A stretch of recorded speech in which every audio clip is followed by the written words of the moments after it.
ఈ మధ్య married couple ఒకరు ఇండియాలో ఉంటే ఒకరు అదర్ కంట్రీలో ఉంటున్నారు. ఒకరు ఒకరు బెంగళూరులో ఉంటే ఒకరు హైదరాబాద్లో ఉంటున్నారు. It's not correct. కుదిరితే ఇద్దరు కలిసి ఒక చోటే ఉండండి. బికాస్ ఆఫ్ ద ఆఫీస్ లేదు గవర్నమెంట్ జాబ్ అంటారు. గవర్నమెంట్ జాబ్ ఎవరికి ఉందో ప్రైవేట్ వాళ్ళు అక్కడ షిఫ్ట్ అయిపోండి. ఎందుకు చెప్పనా, 1 month 2 months 3 months 4 months 5 months దాని తర్వాత ఏమవుతుందో తెలుసా, సింగిల్ లైఫ్కి అలవాటు పడిపోతారు. Either female or male. Because ఇద్దరు కలిసి ఉన్నప్పుడు వర్క్ షేర్ చేసుకుంటారు. సింగిల్గా ఉన్నప్పుడు వాట్ హ్యాపెన్స్ అన్ని వర్క్ చేస్తూ చేస్తూ హ్యాబిచువేట్ అయిపోతుంది.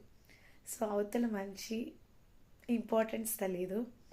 అండ్ ఎలా అలవాటు అయిపోతుందంటే ఆఫ్టర్ సమ్ మంత్స్ తను చూస్తే కూడా అఫెక్షన్